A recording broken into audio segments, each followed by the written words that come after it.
First verse. In your booklet. Everybody has their booklet. Go ahead, E.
Thank you, everyone.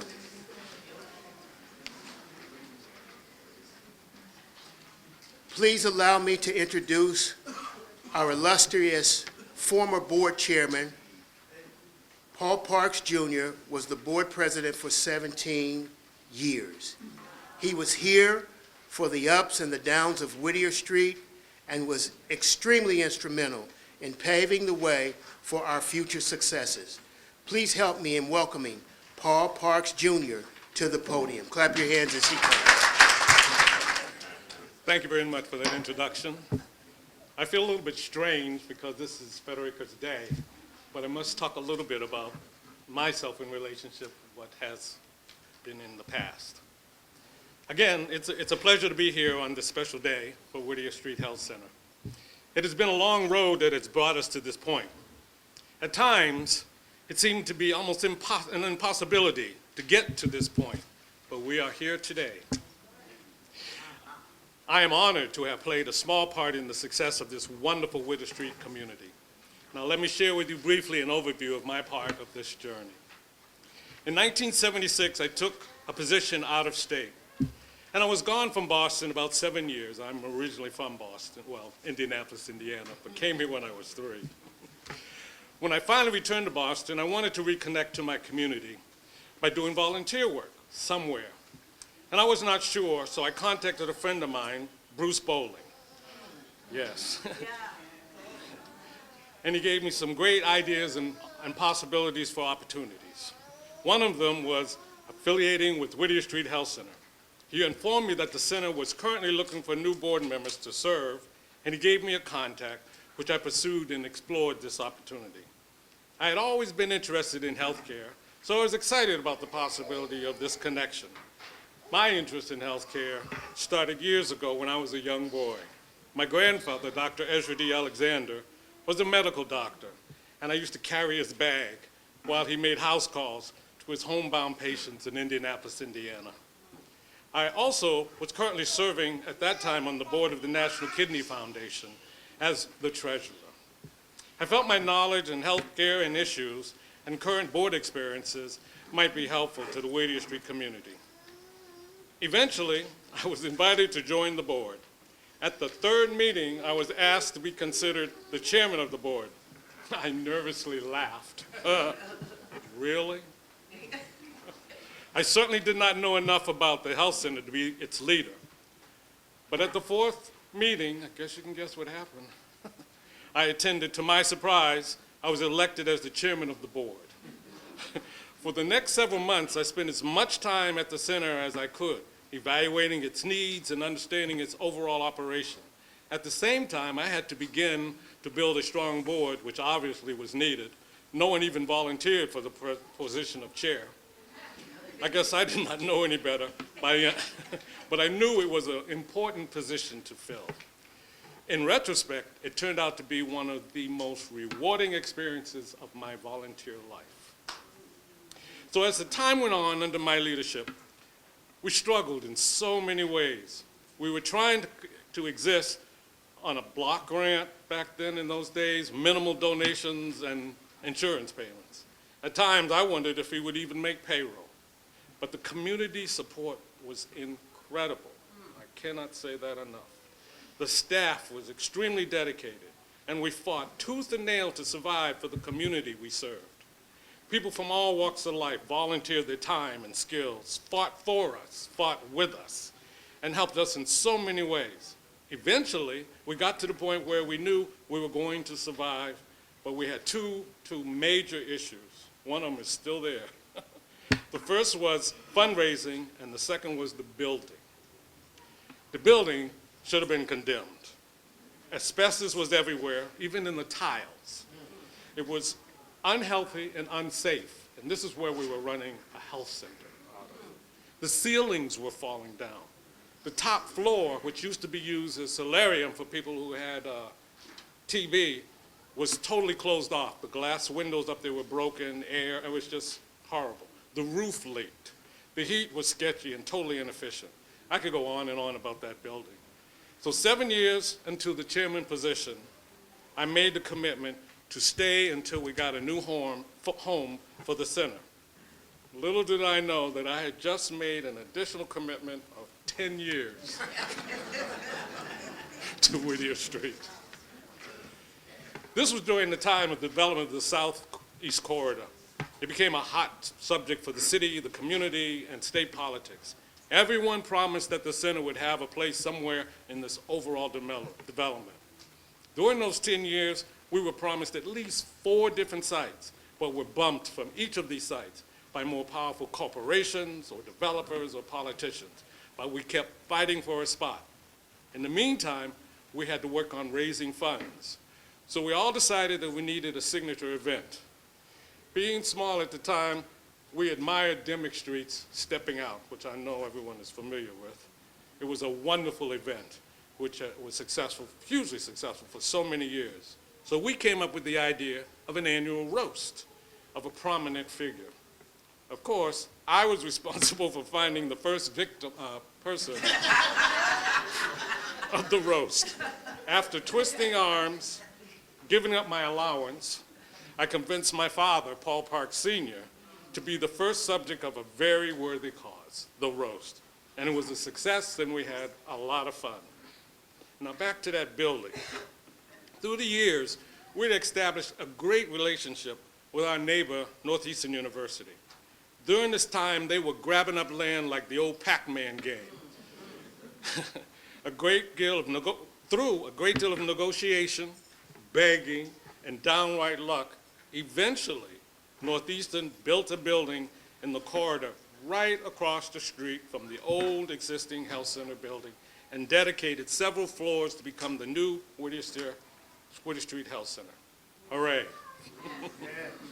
Finally, I had reached my goal, and soon after, my family and I decided to move to Rhode Island in the year 2000, where my wife was assigned to serve as a United Methodist minister in Lincoln, Rhode Island as a senior pastor. Also, we were blessed with twins, who at that time were 3 years old. They are now 21 and graduating from college in the spring. I will have money again. With these major changes in my life, I reluctantly left Whittier Street to raise a family in Rhode Island and support my wife in her ministry. But a piece of my heart will always belong to Whittier Street, and I am proud to have been part of this journey, which has led us to right here, right now. And I would like personally to thank you all, anyone who helped us along the way. What a great day for us all today. Thank you for listening to me. What a journey. And I feel like a millennial. My tenure as chair has been not that bad. We've had a nice building the whole time. And we got the new one too, amen? Thank you, Paul and Frederica, for making all the hard work done before I got here. Thank you, Paul, for your passion, your dedication to Whittier, for all those years of service. And during the years when Ms. Williams was under enormous pressure leading Whittier and our new building project, she also had a young family who needed her attention too. These could be tough years. And one person who was there to help support Frederica was a teacher and guidance counselor, of Ms. Williams' youngest son, Devin. Ms. Concannon saw firsthand the challenges Ms. Williams experienced during the construction of the Whittier building. The best teachers are very perceptive and appreciative to their students' needs and play a critical role in the development of their students and their family relationships. Frederica has frequently commended Ms. Concannon for being a valued member of her village of supporters. Please allow me to welcome Ms. Concannon. Clap your hands. Good evening, and thank you, Pastor Bell, for the beautiful introduction. I do appreciate it. And as you said, my remarks tonight center on activities that Frederica and her family were involved in at 235 Baker Street in West Roxbury, just a little ways down the road, when this beautiful building was a dream, or a dream in progress. It was under construction.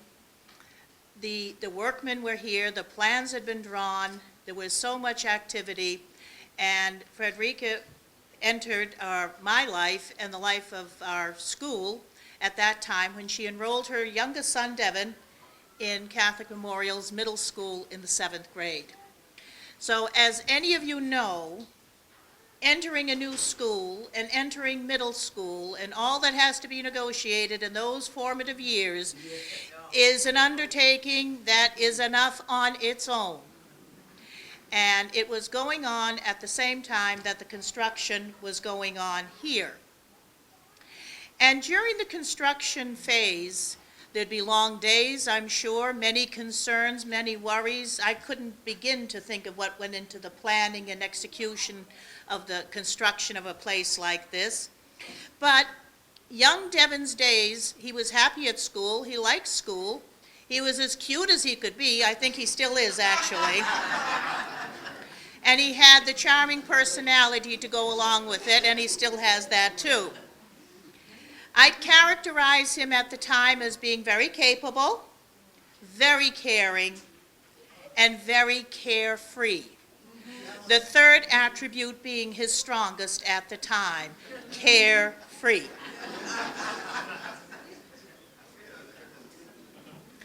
His days were spent happily at school. He did enjoy schools, and the school enjoyed his company, and there's no doubt about it.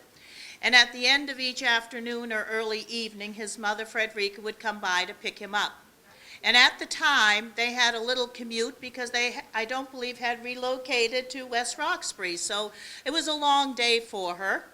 And whatever went on this site or wherever she was working from at the time, she left her construction hard hat there and the cares that went with it there temporarily, and then moved into the other phase of her life over with us, picking up Devon. And as I said, he was a very carefree man, and she had to go home at the end of the day, commute home, dinner, organize for the next day, maybe do some more work, I don't know, but I would presume so, and then, get ready for the next day. And Devon would not rush.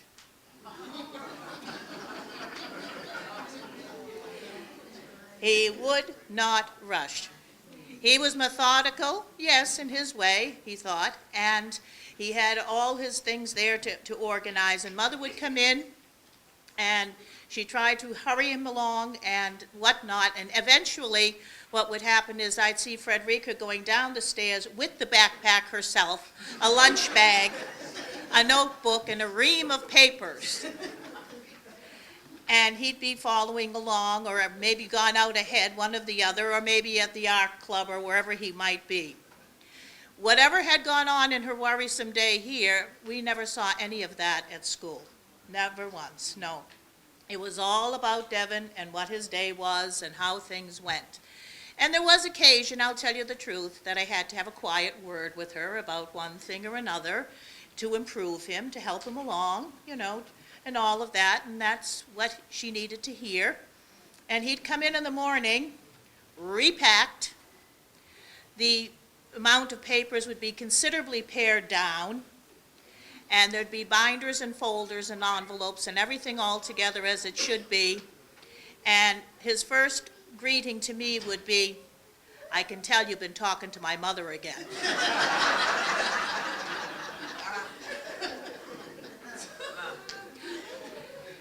We had good times, and he was a good student. He's gone on, and I'm delighted to see how well he's done with his life since then. But to continue with the story of Frederica and that time with the construction and a young boy in school and transitioning and all of that, there were sad notes in her life at the time. I recall very well when her mother took ill in her home in Sierra Leone. It involved trips there, calls, worry, all of that. Being the daughter of two immigrants myself, with family in Australia and Europe, I know what that means.